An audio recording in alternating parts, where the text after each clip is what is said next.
What is up, everybody? Welcome to the Action Network podcast. I am your host, Chris Raybon.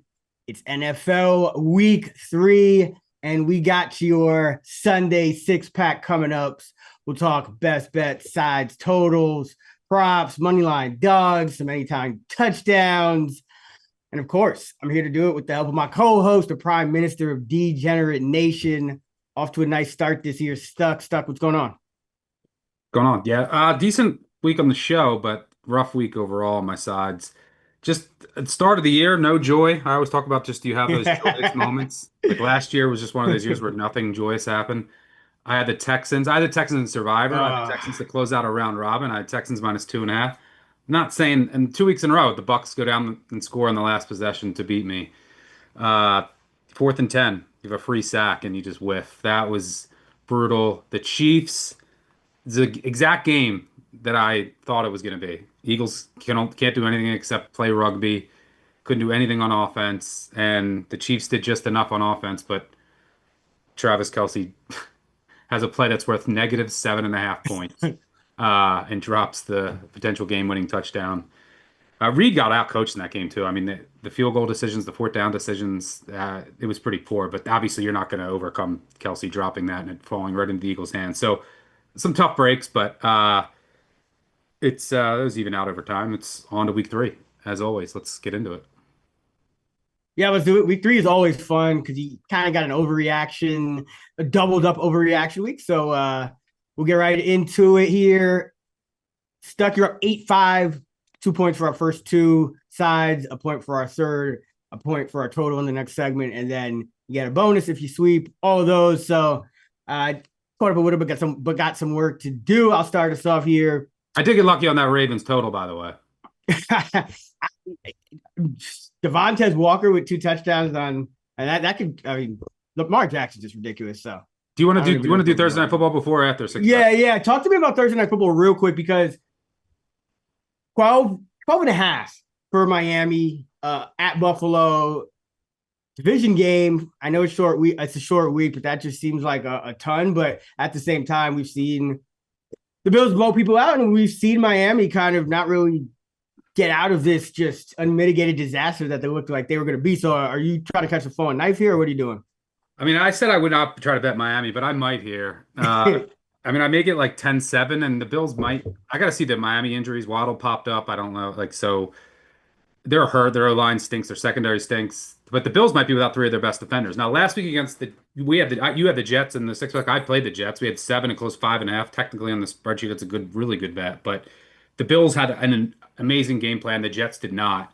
They were just run blitzing, filling everything. The Jets couldn't do anything. And then I don't know why the Jets were playing cover one on every key down against playing cover one man against Allen. You never do that. Anyway, but this week the Dolphins, all they're doing because their secondary is so bad is blitzing.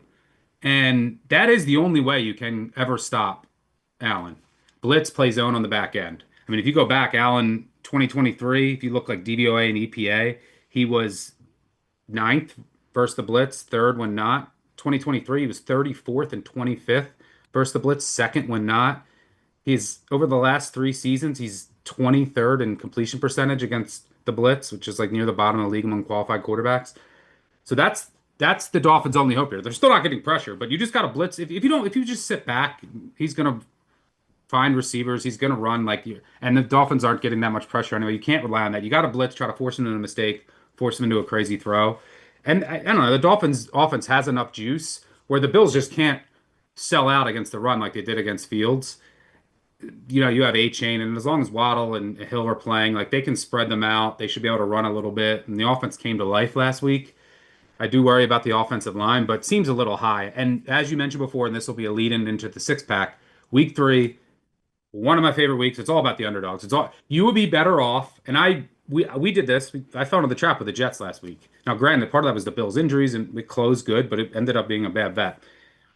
If you would be better off just going into a coma for the first 2 weeks of the NFL season, and then betting week 3 without looking back at anything and just using your numbers that you had, a lot of the times you'd be better off uh, instead of like overreacting to what you saw. Week 3 underdogs, 55% historically. 0-2 underdogs since 2010, 40-21-1, 66% against the spread, covering by about a field goal per game. we'll mention a bunch of these trends throughout. You don't want to follow them blindly. Like, for example, I don't want any part of the Panthers this week. No. Often two more guys on the offensive line. The Falcons should run all over them. They're not going to get pressure. The Falcons are actually getting pressure now, so like that's one that I cross off. But there's a bunch that I'll be looking to buy on.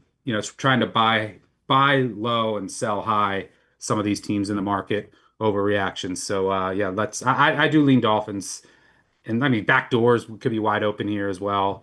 But want to get final injury reports. So stay tuned to the app. Yeah, the Dolphins defense, you just got to be able to score with Buffalo. That's how you're going to cover this number. Well, you just blitz and hope to like force a turnover. That's their stop. Like you just sell out. You're gonna have to keep up with them, but you blitz, sell out, run zone on the back end, and you hope Allen tries to force a throw. That's your best shot of getting a stop. But you're right. It's mostly going to be about them keeping up against the Bills D that might be missing Oliver, Milano, some of their corners. So I agree. It's Dolphins got to keep up here. A-Chain probably has a big game. Yeah, Josh Allen's thrown 6 picks over his last 19 starts. Like that whole NFL interceptions are a bit down. So yeah, he's got to score with this guy. Unless I have the Chiefs and it's right.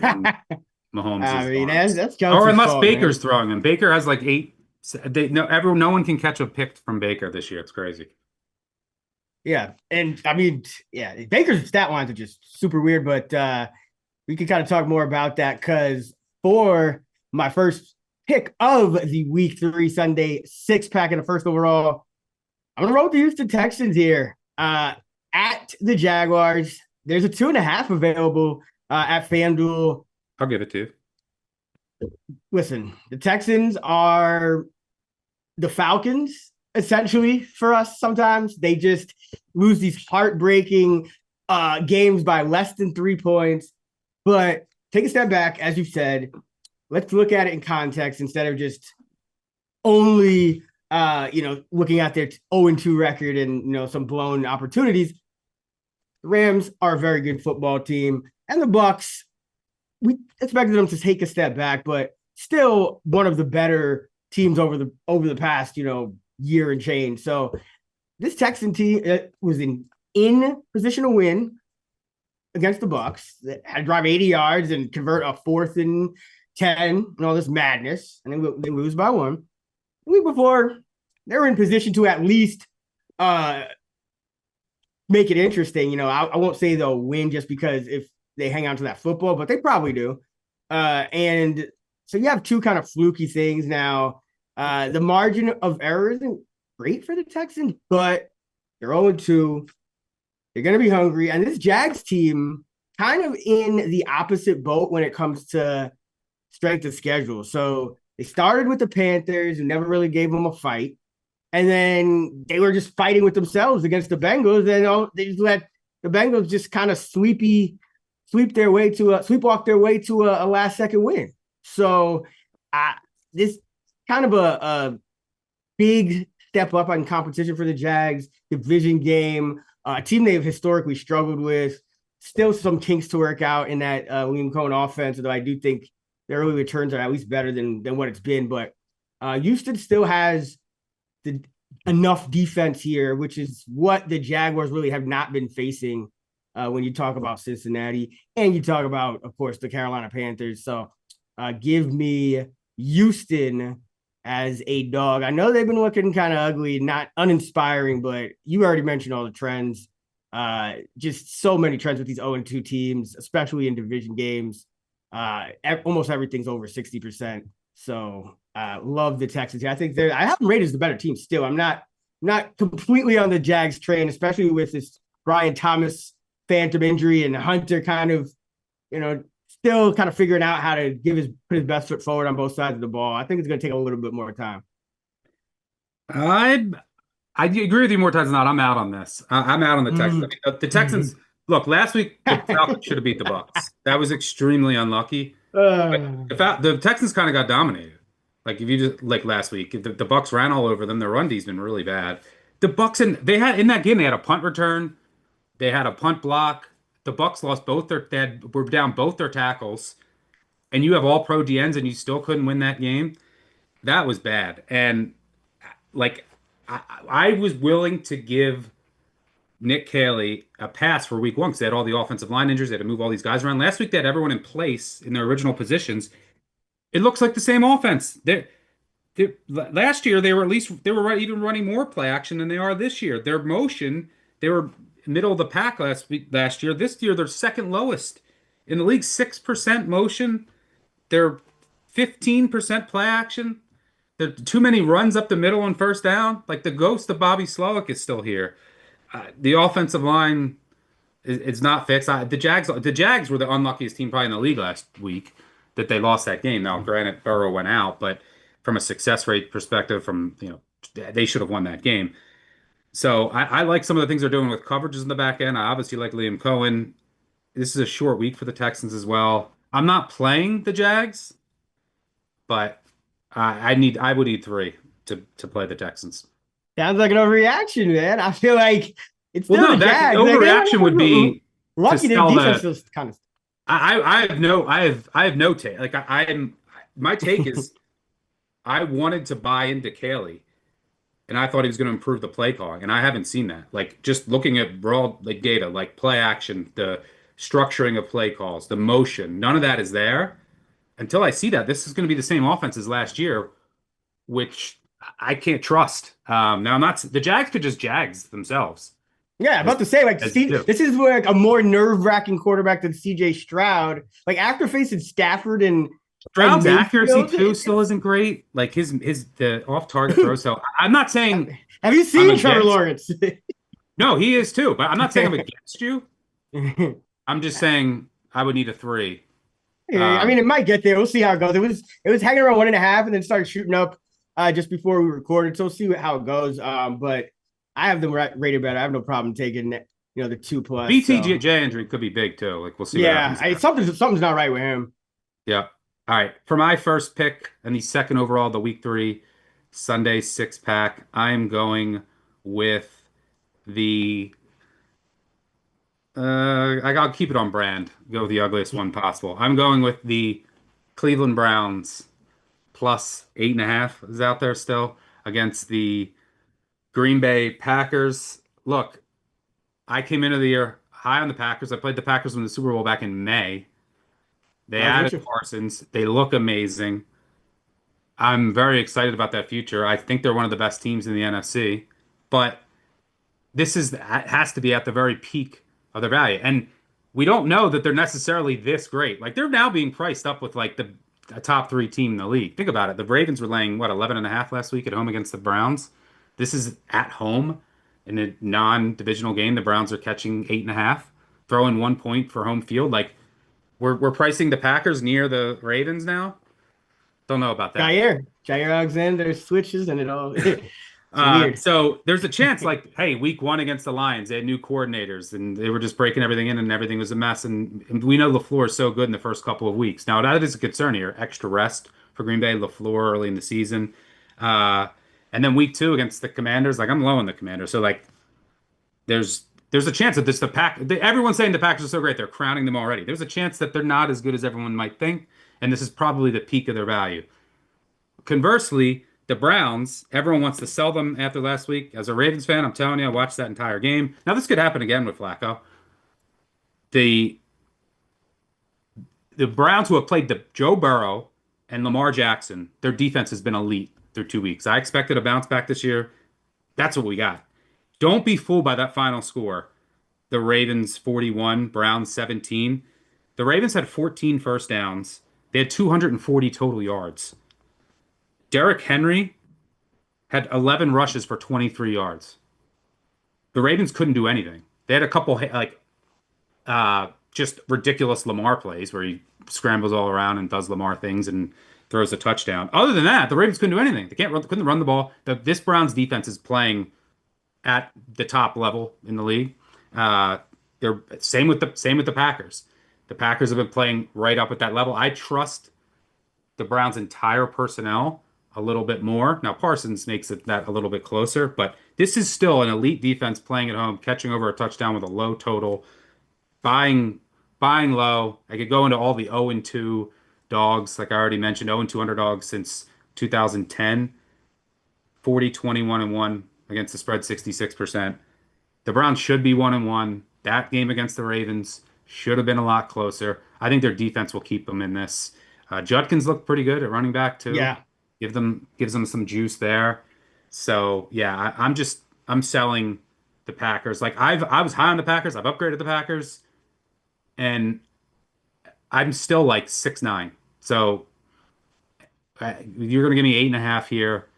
Uh, I'm gonna take it. Lower scoring game I expect, and I'm just gonna trust this Browns defense like they did against Joe Burrow and the Bengals to keep them in this game. So give me Cleveland plus 8.5. This is just the buy low sell spot. Everyone wants to buy the Packers. Everyone, no one wants to bet Flacco after last week. It's time for me to jump in. Yeah. We have to talk about this total later because I kind of want to play this total. I'm always weary of playing unders with Joe Flacco at QB, but he hasn't been as reckless as Winston. So maybe that's my angle. But let's go to the second pick, third overall. My second pick, third overall of the week 3 Sunday 6-pack. And in your honor, I'm going to roll with the Tennessee Titans plus 4.5 home dogs against the Indianapolis Colts. And this is another team that I just want to sell at this point in the season. You know, it's now you're talking about Daniel Jones and the Colts as a, you know, what they're all of a sudden like a touchdown better than a divisional rival. And they're coming into the season, we thought they were all kind of bunched together anyway. So I loved what the Colts are doing with Jonathan Taylor. But I think the Titans are getting better and better. I think they're kind of, and what's important with the Titans, they're kind of shifting things up every week. So in addition to, you know, young team, Ward is going to get better each week, or at least he should, especially at home.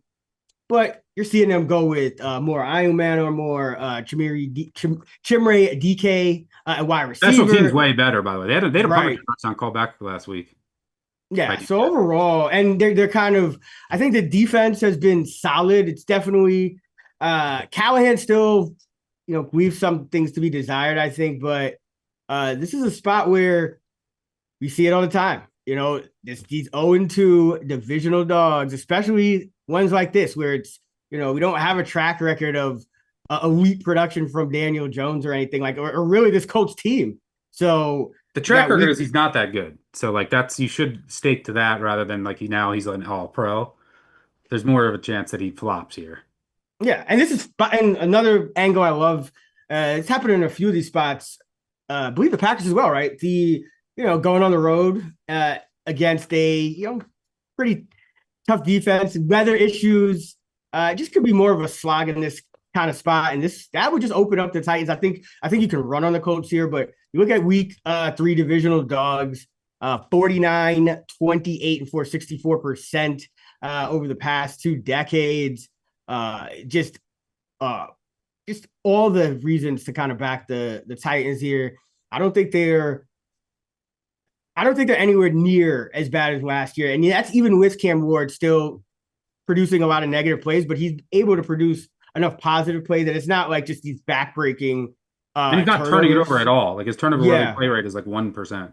Exactly. And that's the difference, because look at how he had to come out. He had to come out on the road against Denver. And I believe they hung in and covered that one too for you. And then they were in position to potentially, it looked like they could win the game at a point, in the second half against the Rams. And then it was a 3-point game going in the fourth quarter. Yeah, it just unraveled. But well, what happened was, this is the only thing that concerns me about this pick. I will 99%, I'm 99% positive I'll be on the Titans. Shocker right now. But I mean, I make this slightly under 3. My one concern, the Titans are 0-9 against the spread their past 9 home games, by the way. The Titans have been running early way too often. And Callahan comes down and he says, well, we don't want to, we want to get in non-obvious passing situations. But that's all you're doing is creating non-obvious passing situations. They're 3rd and 7 on 21 of their 31 third downs. They're averaging 3rd and 9. So like, open it up more. Now they've been afraid of the pass rushes of Denver and the Rams. That won't be the case this week. Now, Latu did practice today, but the Colts are getting 0 pressure. They're like bottom 3 in pressure rate. They're getting no pressure off the edge. So I think that they'll kind of open it up a bit more. The one thing, the angle that I love in this game, this is one of my favorite angles early in the season, weeks 2 through 5. So when you get when you're still getting overreactions, a road favorite after winning as a home dog, 17-39-1 against the spread. 30% failing to cover by 6 points per game. When favored by more than a field goal, 6-16. And when the opposing team has a losing record, 11-29-1 against the spread, 27.5%.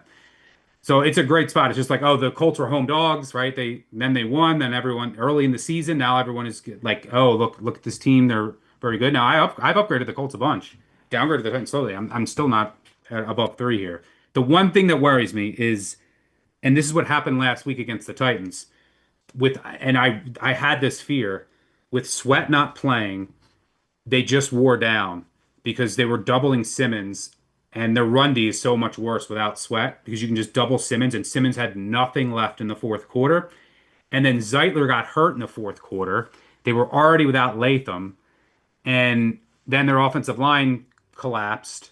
And then Ward had that fumble. It led to a short field touchdown, and then the game was over. That's my fear this week because for the Colts, it looks like Latu and Ward practice today. Zeitler, Latham, Sweat, and also now Snead's dealing with another injury. All didn't practice today. That It's is my Wednesday. main concern. So, but I will most likely be on especially at 4.5 on the Titans. But like the Colts and Taylor, are they just going to wear down Simmons in this run D with that if Sweat doesn't play? Now, Sweat was off to the side. Callan said he's hopeful, so we'll see. But I agree with you. This is the spot where you have to play the Titans. All right, for my third pick and the fourth overall of the week 3 Sunday six pack, I'm going with the New York Football Jets +7. Some sevens out there. It doesn't matter for the contest, but look, I can't. Baker Mayfield has cost me 2 weeks in a row on the last drive. But there has to be some turnover regression coming. I mean, he leads the league in turnover worthy throws, and he has 0 interceptions. Last week he even dropped the ball on the ground and they recover it. He has 6 drop picks on the year.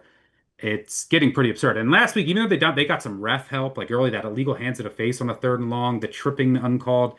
The Bucks have been living a charmed life. Not surprisingly, they're number 1 in our luck rankings.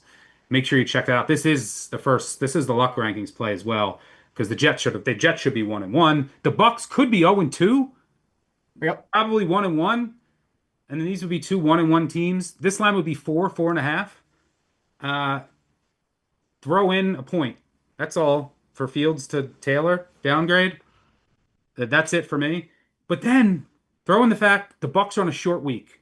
Baker Mayfield got banged up. We don't know how mobile he's going to be. He hurt his knee at the end. We don't know. So I have no idea on that. But he might not be 100%. Might not be able to scramble as much, which is important if the Jets decide to just run cover 1 and blitz again, which is not the best way to attack Baker Mayfield. But the Bucks also have injuries. Kalijah Kancey out for the year. On the offensive side, they're still shorthanded at receiver, and now Wirfs, the best left tackle in the NFL, is still going to be out. It sounds like Hideki, their right tackle, it sounds like he's going to be out. Malk, their guard, sounds like he's going to be out. So it looks like they're going to be down 3 offensive line starters. They don't even know what they're going to do at that guard spot. And again, they're on a short week. Got to figure out the offensive line. Now the Jets might not have Jermaine Johnson, but still, I can't get to a touchdown here. Tyrod Taylor is the backup you want in there if you want to cover like a touchdown spread. And hopefully, Aaron Glenn changes things up this week. Like their offense was so predictable, their defense was so predictable last week. He said he's going to go in and change things up, so we'll see. Tyrod can run more of the throwing because you're not really going to run on the Bucks. So I trust Tyrod to like just command the offense and then move them down the field a little. He doesn't turn it over. Also, I always talk about this. He's top 5 all time among qualified quarterbacks in the lowest in interception rate. He's also 34-21-4 against the spread. 7-3-1 against the spread when catching 7+. Just a reliable backup, and this line is too high. The Bucks defense is gettable on the back end.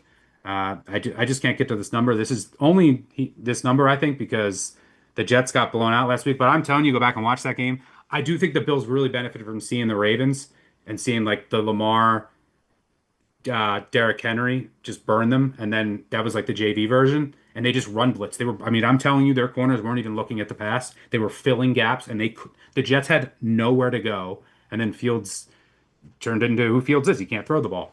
So like the Jets had no chance. And then they were running cover one against Josh Allen. Like, what are you doing on passing downs? And then he was just running when no one was open.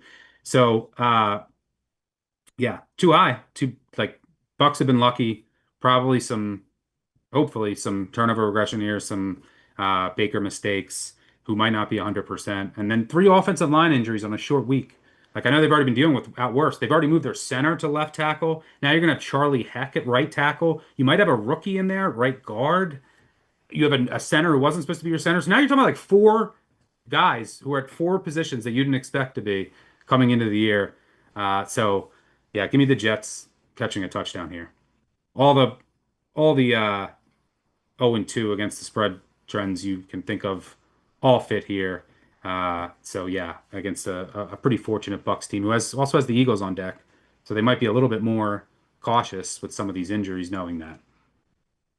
Yeah, I mean, this is another one where I almost just want to play the under too. I mean, the Jets want to run the ball, and that is what the Bucks are going to be able to stop. So, but that could mean they're trying to throw over the top with Taylor, and that could have some success.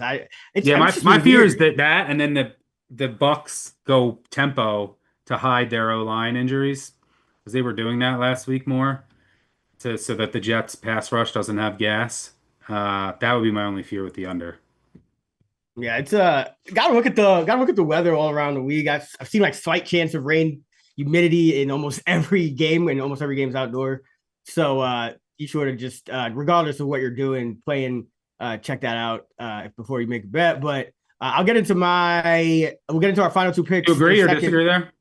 I just need to see the final injury report, but I kind of just lean the under a little more than the Jets just because I feel like now they're a high variance team. Like, I was trying to buy in on the improvement, and then it just went completely the opposite direction. So now it's like it's kind of why some week 2 spots are a little more challenging than others when you have like that. It could go either way, half and half, but I don't mind it, at a touchdown plus. I mean, the Bucks, Baker Mayfield was averaging 5.5 yards per attempt. Their offense is not the same without Cohen. Yeah, but it's not. So, but then again, like the Jets were it went from great plan for 1 week, and then they had nothing, and now it's a backup quarterback. So I just don't know. I just don't know what to expect. That's the truth.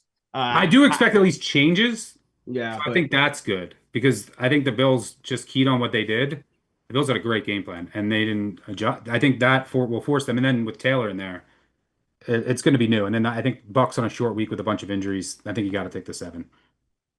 Yeah, I mean, I'm it's between that and this. I'll probably go under, or maybe Jets. I don't know. Bucks team total under, Jets team total under. Some one of them. The offensive line injuries for both of those teams, and the fact that the Bucks play the run well just worries me a little bit. But the stage is set for NFL Week 3 and all the bets that come with it. Now is perhaps the perfect time to upgrade to an Action Pro subscription. It's the only way to get real-time pick alerts from myself, Stuckey, NFL prop master Sean Kerner, and our entire team of experts, plus all the tools that you need to turn a profit betting this season right now. New subscribers can get $20 off a year of Action Pro by visiting actionnetwork.com/pro and using promo code POD20, POD20.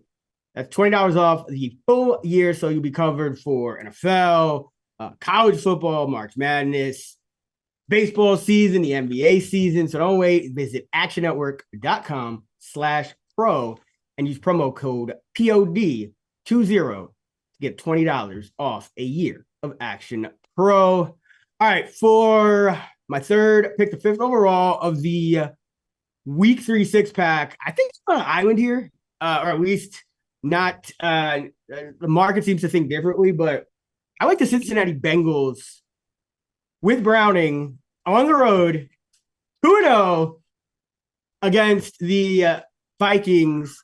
And the reason is 2 things.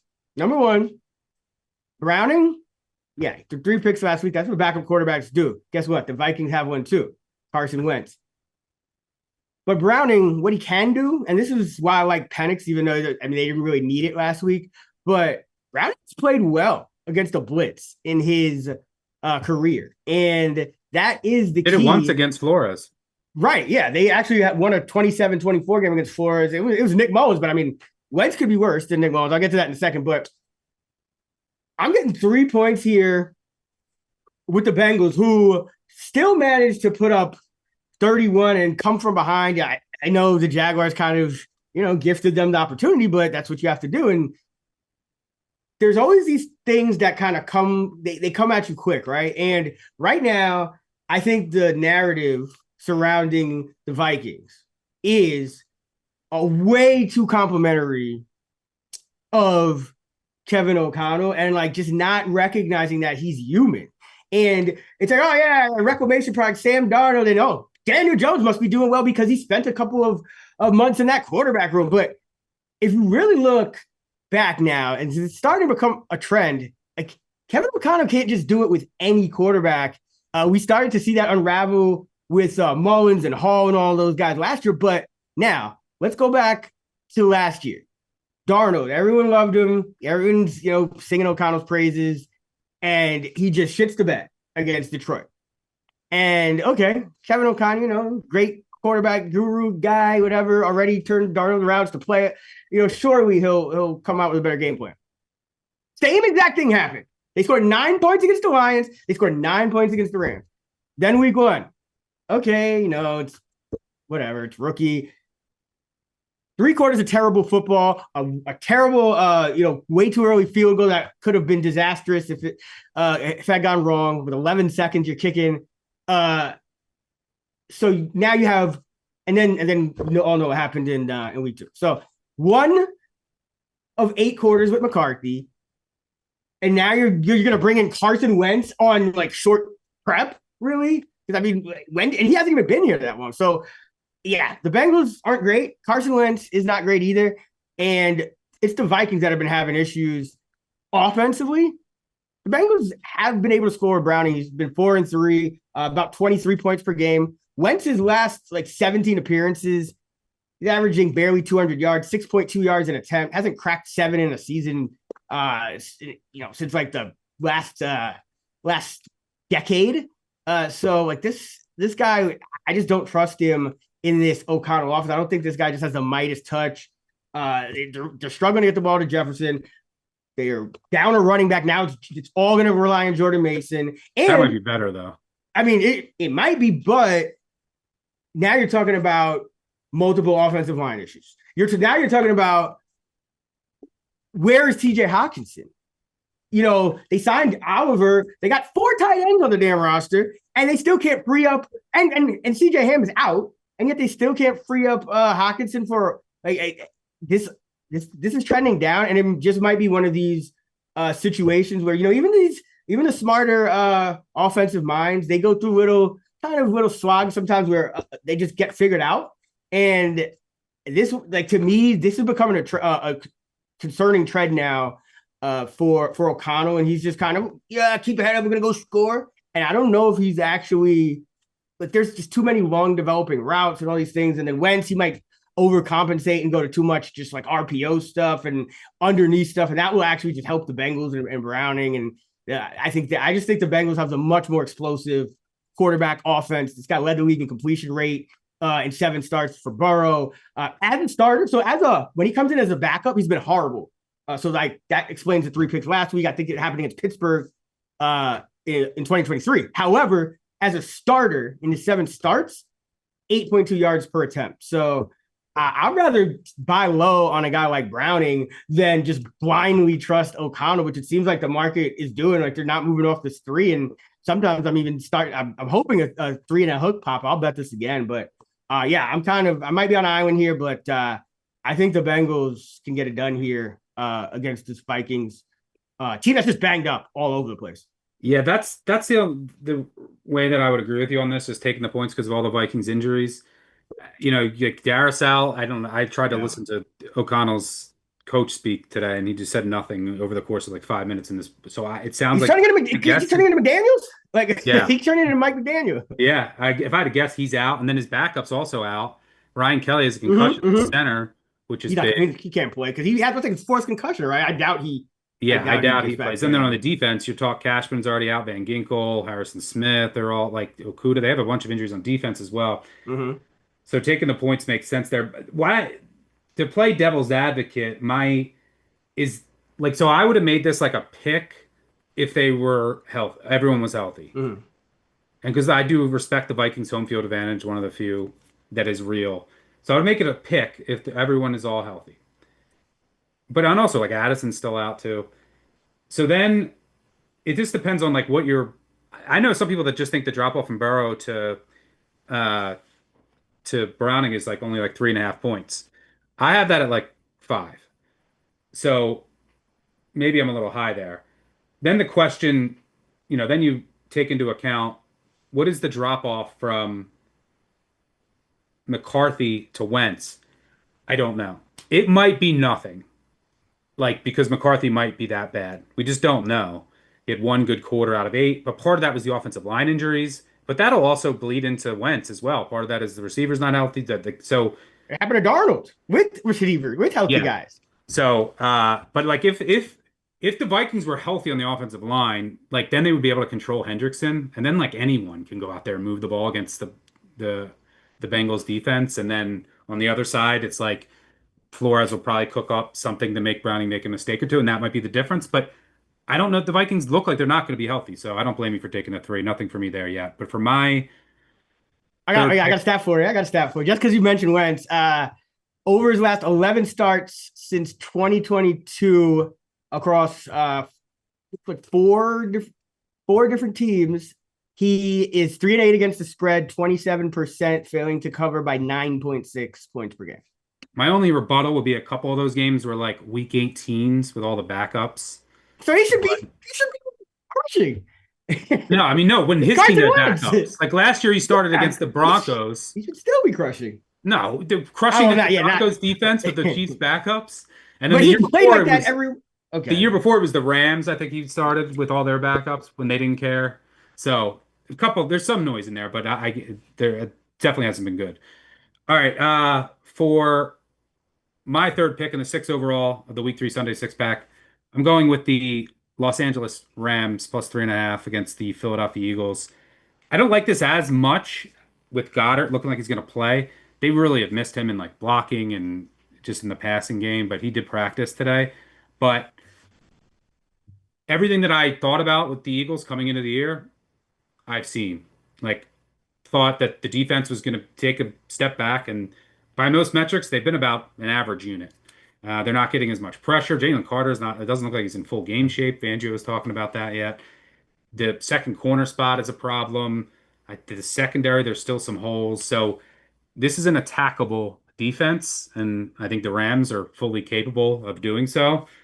Narrative angle, revenge here from the 2 losses last week. And by the way, they went into Philly in the snow and were like 20 yards away from beating them last year. Easily could have won that game. The Rams are getting pressure without blitzing. And this, the other thing I thought about the Eagles coming into the year is that their offense is going to take a big step back because the coordinators, and this might be Brian Johnson part 2, this offense looks horrendous. And you think about it, they played the Cowboys defense that just gave up 500 yards to the ghost of Russell Wilson. And they played the Chiefs defense who got carved up by Justin Herbert, and they have issues on the back end. They still have only completed 2 passes for over 10 yards. One of them was just a jump ball Hail Mary against the Chiefs. Like that's it. 2 passes over 10 yards. Like they're giving up more pressure to. This offense does not look the same. Now I get it. They still have Barkley and they play rugby. Like I think 12% of their plays this year have been the tush push. It's getting a little ridiculous, but so like their yards per play and all that, and they're like a service academy. You can't really look at their success rate and yards per play because they're just going to get 8 yards and tush push it twice. But their offense is just not the same. There's no creativity. There's no juice to it. The Hurts just goes through these lulls, and because of that, their defense take a bit of a step back. I think their offense take a big step back, and I think the Rams are better overall. But because of that, the way because of the way the Eagles play, they're the new Chiefs. So it's not surprising that they got the tip ball and then they ended up running the clock down and they win by 3. Because there's no team that's more likely to win by 3 than the Eagles. Because if they get the ball back with like 10 to go up 3, they're going to run out the entire 10 minutes. with 3 yards, 3 yards, 1-1, 3 yards, 3 yards, 1-1. So like that works in your favor if you have the dog, and if you have the Eagles, you're like pulling your hair out because they're taking knees at the 30-yard line. Also, McVay plays conservative in these spots. He's like one of the few coaches that's still playing really conservative, which is helpful as a dog. And by the way, McVay is 18-11-2 against the spread as a dog of more than a field goal. His teams always perform well on the East Coast. 14-7-1 against the spread. He knows how to get them ready for these spots. Covered by about 5 points per game on the East Coast over a sample size of about 22 games. The other thing I will say here is that I have a feeling. Think about all these Eagles tush pushes when they happen, how big they are, right? It might be a 4th and 1 at the goal line. Difference between 3 points and 4 points. 4th and 1 at midfield. It might be the difference between a punt or a first down. You keep the drive going. All this discourse around the tush push. They went off. They false started 4 times last week. They were lining up illegally, I think 5 or 6 times. McVay contacted the league office on Wednesday. Every single show is talking about it. If I could bet on this, I would. I will bet you at least one, maybe two. Tush pushes get flagged for false starts or offsides on the offense. They might also call a neutral zone on the defense, but I think that they're going to send a message to the Eagles that you could do this, but it has to be legal. McVay used to be on the rules committee. He already contacted the league. That's huge in the game. Like that's the difference in a drive extending and not. Maybe 4 points off the board. Give me the Rams plus 3.5. Yeah, this is one I already bet as well, so I would have probably taken this one just to get the hook there. But I agree. I do think there's going to be some. Did you hear the interview with? I think it was in the Athletic with Patulio, the Eagles' new coordinator. They're kind of throwing like, yeah, why are you running every single time that you line up under center and pistol, and then you throw like every time you're in the gun, and and it's like you have no tendency breakers whatsoever. Now, to your point, it hasn't killed them, but I wonder if it just introduces some variance to this game, and I wonder who that benefits. Because my only thought was, man, of all times to lose Witherspoon, now is not the time because AJ Brown's probably like 5 catches is not a squeak. Like this is the new squeaky wheel game for him. So I don't know if the Eagles' offense is just Williams broken played or last what. week, and I think Williams is better than Witherspoon. Yeah, I mean, I guess, but he also got benched. So it's just a weird situation. But overall, yeah, I think the Eagles are. My only fear is like I'm selling too low on the Eagles after what we've seen. But this was my thought coming into the year, and it's been confirmed. And they lose that Chiefs game, I think, if Travis Kelce doesn't drop a pass. And I fear that the Rams have only played, the Titans and the Texans, two broken offensive lines. But I'm going to take the hook here. No, I'm with you. So let's get it. So you got see who you got. You got Stafford. You got Flacco. And who's your Taylor? Stafford, Flacco, Taylor. I'm going with the great oldest 2009 oldest quarterbacks in the league. You don't want to just take Aaron What's Rodgers? the average age there? 38? Oof. You don't even have Rodgers. What, 36? Flacco's too long, too old. He's too old. I don't know. Tyler Taylor, I used to be like, there was like a whole different era where I used to be excited for like Tyrod Taylor starts. Now I only remember him for being in that game where Darren Waller decided he wanted to retire because since Tyrod Taylor was the quarterback, Davo just had Waller out there throwing like lead blocks as a fullback. And he seemed right about that because then Taylor like blew it at the goal line before halftime. Like they lost to Buffalo in a heartbreaker because Waller dropped like it was just out of his reach. Oh, just a horrible sequence of events as a Giants fan is what I remember. I got it. You'll see me tweeting that on Sunday. Okay. Oh man, yeah, but good stuff. Wait, who you got? Who are yours? Oh, so I got let's see, CJ Stroud, Browning, and who did I pick in the middle? What am I blanking? Ward. Oh yeah, and Cam Ward. Yeah, so we're going. Wow, you're way young. The difference in ages in our quarterbacks. Mm-hmm. Got by low, man. CJ versus Flacco, Stafford, and Taylor. I mean, hey, if we go 6-0 at this one, that would be quite the show. I doubt All my right, man. all three of my quarterbacks make it through all three games though. All right. Total. We both got our overs last week. So that was positive development. Where you going this week? Let's go Seahawks. I don't really love many totals this week. But let's go Seahawks, Saints under 41 and a half. Pace isn't great in this game. Like the tempo might be high, which isn't ideal, but this Seahawks defense is elite. They're getting pressure. They're getting pressure at the highest rate in the league, and they're blitzing at like 10% of the time. Like the Broncos are just behind them, and they're blitzing four times as much. And they're stopping the run. They might get Witherspoon and even Worry back today, although you never can trust McDonald and what he says in that regard. But could give reinforcements in the secondary. The Saints aren't gonna be able to run it. Like they're gonna have to throw it here and do it efficiently. I don't see that happening. The Saints are playing a lot of coverage on defense, and like the Seahawks can't really efficiently pass it. So um, there might be some long drives in here with the Seahawks, and then uh, some Darnold wayward throws that lead to punts. And I just think this profiles as a lower scoring game. I don't see the Saints doing much outdoors in Seattle. I don't know. This is like I think they peak out at like 13 to 16-ish points, and I think they can do enough to hold the Seahawks to around 24. So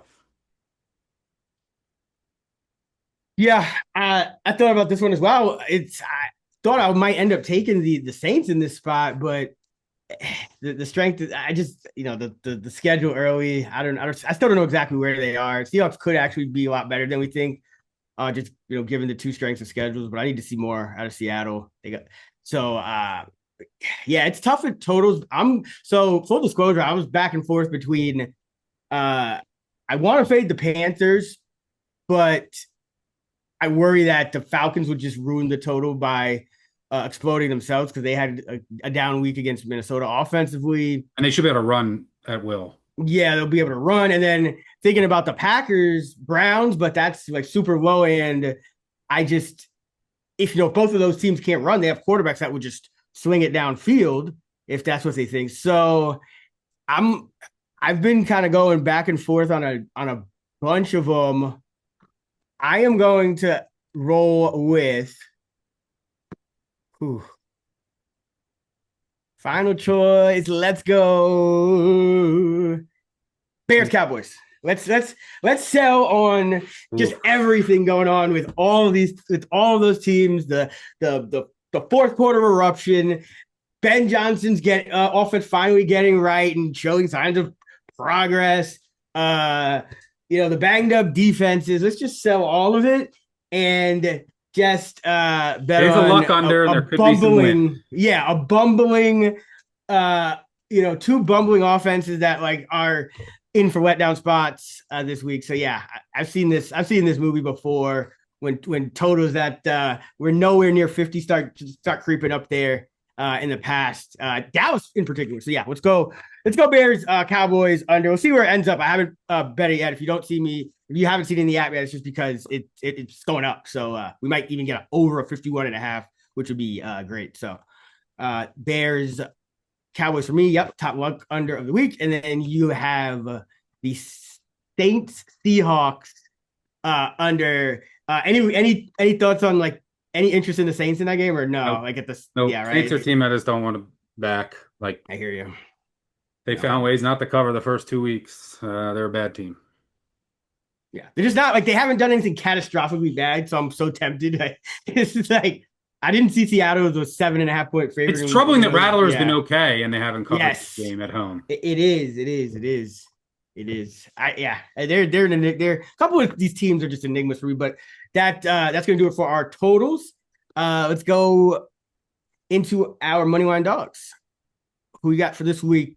So you had the Texans last week. Wait, no, who did you have? No, I had the Colts who won on the leaping. Oh yeah, no, that's what. Yes, you actually it came through for you there. Little leave that other shit. Just compartmentalize it. Monday doesn't matter on this podcast. So where are you going this week? I am going with the Bears. This is they lost by 30. Like, so probably gonna end up playing them as well. Teams that after losing by 30 the next week, 149, 121, and 10 against the spread, 55%. 60% is a dog or a favorite of less than a field goal. Johnson over Eberflus. I'll take that all day. Both secondaries are a mess. I don't think Deron Bland's going to play. The Bears secondary is their season's over because of it. Like even if their offense improves, like Jalen Johnson looks like he might miss the year. Kyler Gordon's week to week. Edwards, the linebackers, week to week. Like their defense, they're relying on Stevenson as their number one. He's giving up a 158.3 passer rating. He's been horrendous. And they're also 29th in pressure rate and they're 31st in blitz rate. Like there's just lots of man coverage with no corners and no pressure against CeeDee Lamb and Pickens. That sounds great, but there could be some weather here. Cowboys coming off of an overtime game outdoors on the road. This is like just like a rally to save your season spot for the Bears, and the Cowboys defense is awful. So I'll trust the Bears to find a way to get it done at home. Cowboys should have lost that game last week. Bears should have won week one. So this like really should be a 1-1 Bears team hosting an 0-2 Cowboys team. But the only thing that really concerns me is this is the biggest kicker mismatch in NFL history. You have Santos who can like max out at 40 yards and Aubrey can hit from like 68. So that is not great. But yeah, I think that this is a good get right spot. Good buy low on the Bears and no no problems fading the Cowboys as a road favorite here. So yeah, give me the Bears. Where you going? Yeah. Uh, I'm going with the Rams. I already talked about it, but we like the Rams. We think the Eagles are kind of getting by a little bit with kind of inferior collection of talent than what they had last year. Now, the one thing that still worries me, I think, that the Rams are a little bit undersized in the front, so they got to do some creative things, to kind of stop that Eagles run game. But that could backfire. Hurts hasn't been deployed in the design run game yet, which is kind of crazy outside of the tush push. Like he hasn't had like a zone read or anything. So I don't know if it's going to be some variance with the Eagles trying to break tendencies, but that could also go well because remember they started nerfing the whole passing game because it was sucking early last year. So it might just take time. You might catch the Eagles at the right time here. And I do like the Rams a lot. I think this is a very well put together, high quality football team. Have a Super Bowl ticket on them as well. So give me the Rams. If you parlay, oh, sorry, go ahead. This is going to say the only one I considered, if you don't like either one of those and you want to swap them out, the only other one I consider are Patriots. The Steelers defense, which has been horrendous. Like it looks like their numbers without Watt, and Watt is basically not out there anymore. I mean, I can't believe they paid him all that money. But their D injuries are extreme. Loudermilk, Highsmith, Porter, Elliott, Harmon. They could be missing like five starters. So, and they're not going to be able to run on the Patriots. You can't run on the Patriots this year. Can't run on the Raiders this year either. But I can't. The easy low hanging fruit would be go Raiders because of Daniel's status. But um, you might be listening to this later in the week, and that. So I don't want to go there. I don't want to touch that game right now. But and it's a bet. The Raiders are going short week across the country, and Washington off of an extended rest. So, but it's going to come down to Rodgers against that secondary, and their secondary's been really bad, but Gonzalez practiced today, so that could be a huge bump. So with all the injuries and with how Rodgers has looked and how the Steelers D's looked, the Patriots as a small home dog would have been my other look. But what does ours pay out? All right, so Rams are about plus 162. The Bears are the Bears are essentially even money. So we'll go minus 108 is actually the best I'm seeing, and that gives you a plus 405. So about 4-1 there. I like those odds. Two very live dogs. I'm surprised the Cowboys got all the way. I'm pretty sure that line will kind of flip flop back and forth. But surprised the Cowboys even got there. But that's gonna do it for our money line dog. Oh, we gotta do our touchdown, right? Yeah, and we'll close out the end of time touchdown. The games that we didn't hit, I'll give a minute on all three. Okay. Which ones are those? So Denver Okay. Chargers. The Denver defense might not be as good as projected, but like this might get out to three. I think you might have to start looking at Denver, maybe an over. Like the Denver defense might not be as good. The Chargers are just going to throw the ball. That's what they're going to be this year, and their offense looks really good. And Bo Nix, you have to throw it. You have to be methodical against the Chargers. There are a lot of quarters and their coverage, and then like they make you work down the field. That's kind of like what the Broncos offense is. So I think that they can have success running the ball, short passes. So I don't know. I think that could be a sneaky over. The other one, Arizona, San Fran. You have Mac Jones going up against the Arizona. do they have any corners healthy? So I don't know. Nope. Like, all three of their No. corners are hurt. So One of them went on IR. yeah. So I Yeah, got to see so like who's available on the back end. Before that, I can't bet that game. And then the last one I really wanted to get your thoughts on was Chiefs Giants at 6.5. I'm surprised neither one of us took the Giants. I thought you might. I was oof. I will be I on the Giants. Like, okay. by the way, like 2-0-2 teams meeting. Underdogs 14-7-1 against the spread. Like the Chiefs aren't. It's going to depend on Worthy. Like Worthy might play, but he's not going to be 100%. If not, how does this Chiefs team get how do they get margin on anybody? Like like Uh like the Giants defensive coordinator is terrible. yeah, but That's what their worries me. defensive line it should be in the backfield all game. And who's like their weakness is their secondary. What receivers are going to take advantage? Like Kelsey's clearly washed, giving games away. Worried about his podcast. Then you have no receivers, especially if Worthy doesn't play.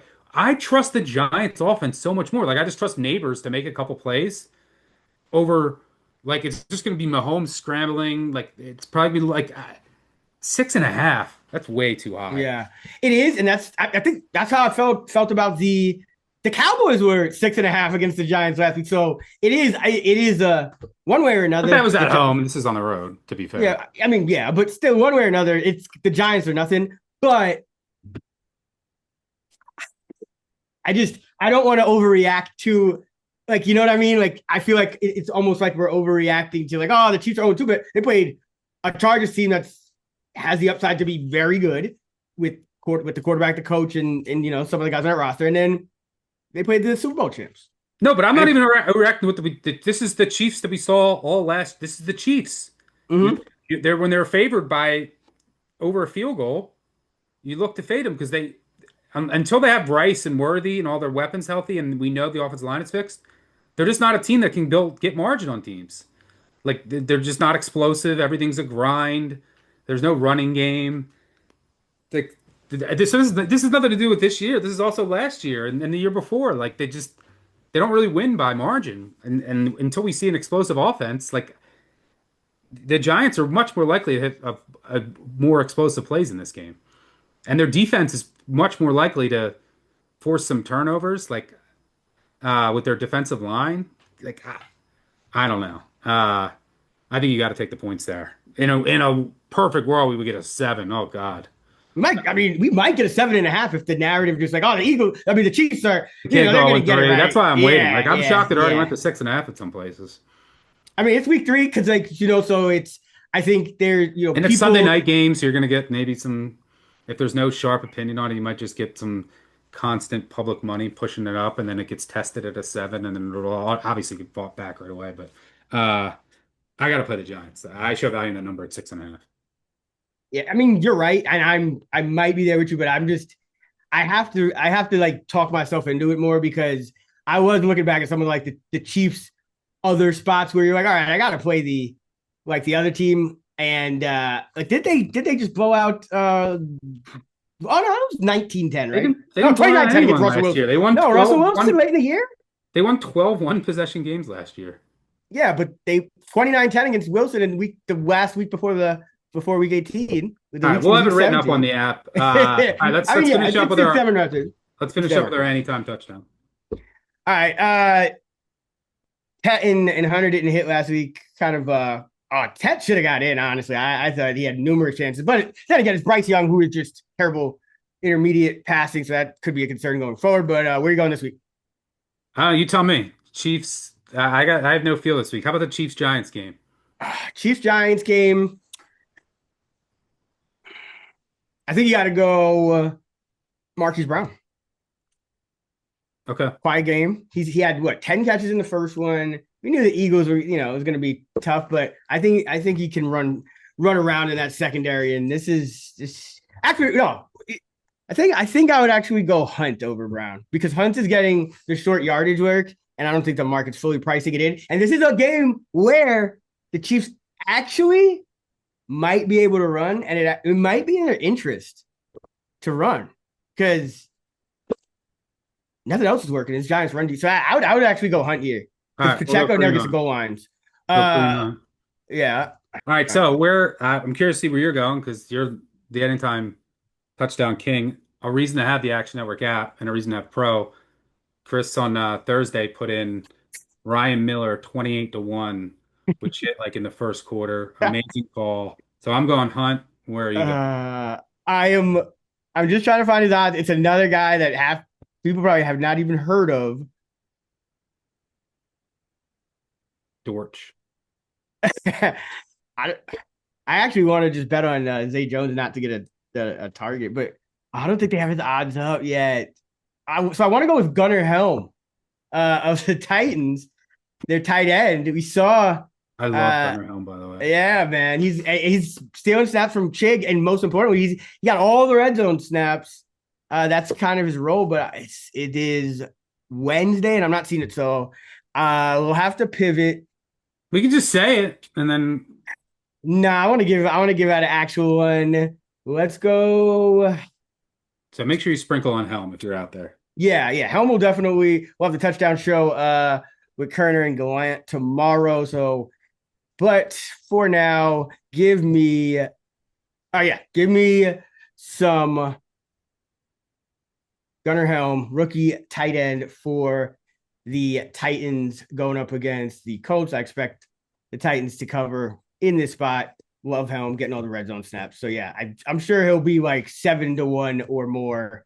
But they only have odds for 4 guys out. Yeah, right we'll now. tweet So, out. I'll tweet yeah. out a parlay slip later at Playbook for that slip, the Helm Hunt slip over the weekend when the odds are out. So Gunnar Helm and Kareem Hunt. All right, that is gonna do it for the. Oh wait, Survivor. I mean, Dan, you got. I have the seconds. I'm out. So what do you got? Oh my god. Week 3. Let's go. I get. I gotta go with the Packers, right? Yeah. I don't. Yeah, I gotta go with the Packers. Oh. No. Yeah, let's go with the Bills. Let's go with the Bills. Go with the Bills. Short week, Dolphins. Packers on the road in Cleveland. That could be a slog, but I trust Buffalo to win in a high scoring game or a low scoring game. So yeah, give me Buffalo. They don't A lose at lot of home. the good team, huh? They don't lose at home. Yeah, exactly. So it's not going to overthink it here. Packers could get me in trouble. So let's go with the Bills Survivor. That's the Action Network podcast, week 3. Thank you for listening.